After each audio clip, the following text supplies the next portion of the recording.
Good morning. Taking a live look outside to start the 7 o'clock hour, where today is the last kind of warmer day of the week. This morning, we're expecting the highs to reach near 50 degrees.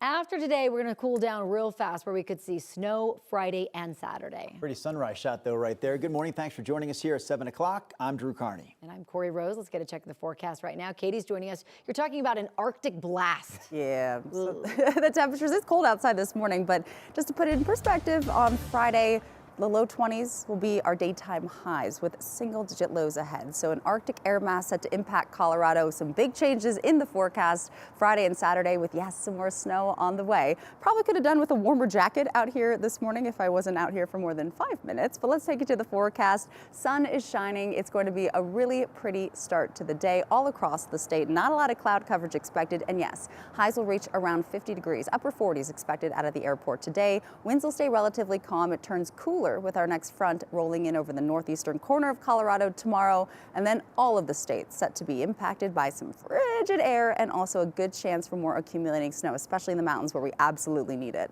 Live radar this morning showing not much going on here across the state. Winds are calm currently. It is only 22 degrees, and temperatures elsewhere teens and 20s across a big portion of the metro area and eastern plains. Winds have been gusty over higher terrain off to our west, especially into our northern Front Range mountains, making the wind chill. The feels like temperature out the door even colder, so it feels like it's 13 below zero right now out in Leadville and 3 below in Lyman. So all across the state this morning, definitely want to layer up, bundle up, want the sunglasses, because today not a lot of cloud coverage and a high of around 50 downtown, 49 the expected out at the airport. We'll talk more about the big blast of cold air coming. It'll really be Friday into Saturday and how much snow we're expecting. Enjoy today though. It'll be pretty pleasant compared to what is to come. Brianna. Katie, thank you so much. A live look right now for your Wednesday morning, I-76 and Sheridan Boulevard. So between Wadsworth and Federal, you can expect to see just light traffic volume in this area. I do want to switch things over to our main maps, because earlier this morning we were talking about a crash along 270. So that is no longer the case. That crash already cleared up. It was very quick. It was only that left lane that was partially blocked. So you are looking at a 12-minute drive, still slowing down in that area, especially from I-70 heading into 270 and then I-25. Slowing down to 31 miles per hour. Now, I do have a traffic alert for you. New this morning, Dottie is warning drivers about upcoming closures tied to 2 major safety projects in south of Denver. So starting tonight, the on-ramp from Evans Avenue to northbound Santa Fe Drive will close for up to 12 weeks to make way for a new bike and pedestrian bridge at West Jewel. The bridge will give people a safer way to cross Santa Fe and access the Evans Light Rail Station. Then on Monday, a stretch of Iowa Avenue east of Santa Fe will fully close to cars for up to 9 months as crews upgrades an underpass with ADA ramps, lighting, and public art. Pedestrian and bike access will remain open, and if you're driving northbound, officials suggest using either Mississippi, Dartmouth, or Hamden. Brianna, thank you. This morning, a woman will face a judge for the first time in connection to the death of her toddler on Sunday morning. Melissa Wayne's 2-year-old daughter died over the weekend. She is being investigated for child abuse resulting in death, while her boyfriend, 38-year-old Nicholas Stout, is accused of murder. Both of them are in the Denver jail right now. Police were called to their house near First and Sheridan at around 5:30 Sunday morning for a report of an unresponsive child. A man living there told police he frequently heard Stout yelling at the child and hearing slapping noises. He also told officers he heard yelling and screaming around 1 a.m. Sunday, followed by silence for the rest of the night. Wayne and Stout told investigators that the child died after being too rough around the house, according to arrest paperwork. We will be in court for Wayne's hearing at 10:30 this morning. We will have a report from the courthouse later today on 9 News. According to a police report obtained by 9 News, newly elected Aurora City Councilman Rob Andrews had a blood alcohol content more than 3 times the legal limit when he was cited for driving under the influence this past weekend. Andrews was arrested on Saturday night. The report says he made an illegal turn and was also weaving, and says when police asked for Andrews' license and his registration, he first gave them his council ID card.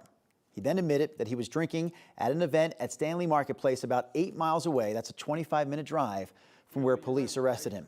Andrews was elected in November as part of a progressive sweep of races that gave Democrats the majority on Aurora City Council. He also chairs the council's Public Safety Committee. He issued an apology over the weekend, but did not respond when we asked him if he plans to resign. Former Pueblo County Coroner Brian Cotter is facing a civil lawsuit from a woman who says she prepaid him and his privately owned funeral home for her cremation service. He thinks that it was okay to, first of all, make it so hard for me to get this money back, and second of all, to not take care of bodies. Back in August, state investigators found 24 decomposing bodies inside Davis Mortuary in Pueblo. Deborah Paraday is one of many who trusted the facility in southern Colorado. She shared her receipts Tuesday, revealing she paid more than $3,000. She also refiled her lawsuit to include Brian's brother, as well as the entire Cotter family funeral services business. This week, our sister station in Colorado Springs confronted Cotter as he was leaving court.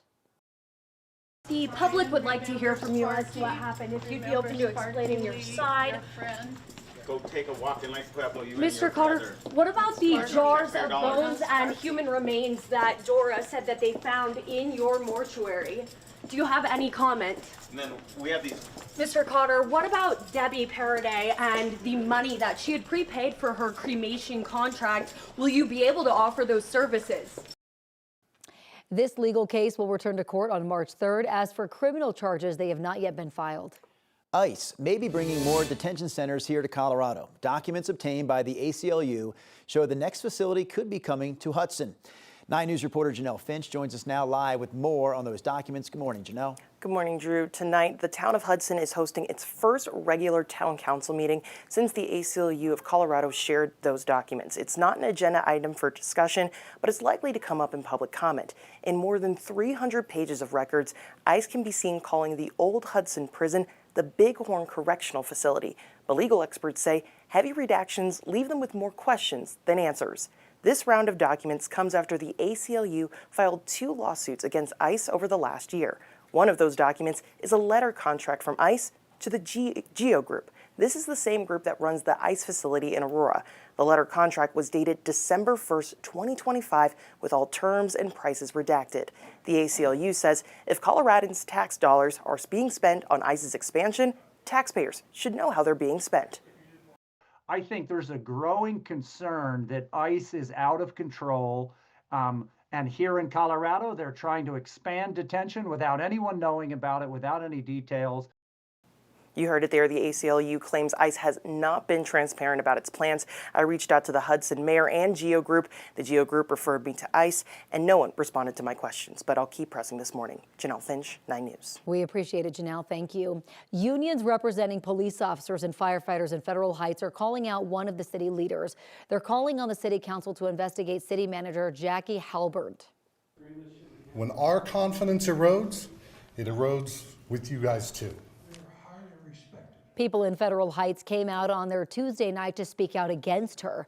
The unions representing police and firefighters say both the fire chief and police chief were facing termination, led by Halbert, after they formally requested an investigation into her actions. They say that stems from problems with resources for first responders. The unions also claim communications between first responders and the city's elected officials were prohibited by Halbert, and requests to increase staffing and update safety equipment were delayed. Former firefighter and longtime resident Arthur Debut says these kinds of issues between first responders and the city aren't anything new, but he's had enough. And tonight I claim every one of these men and women in uniform, including their leadership, they are my people. And you don't want to F with my people. We reached out to Halbert about the vote of no confidence and tonight's call to action at City Council. She says there is currently an outside third-party investigation taking place, and because of it, she cannot discuss the issue.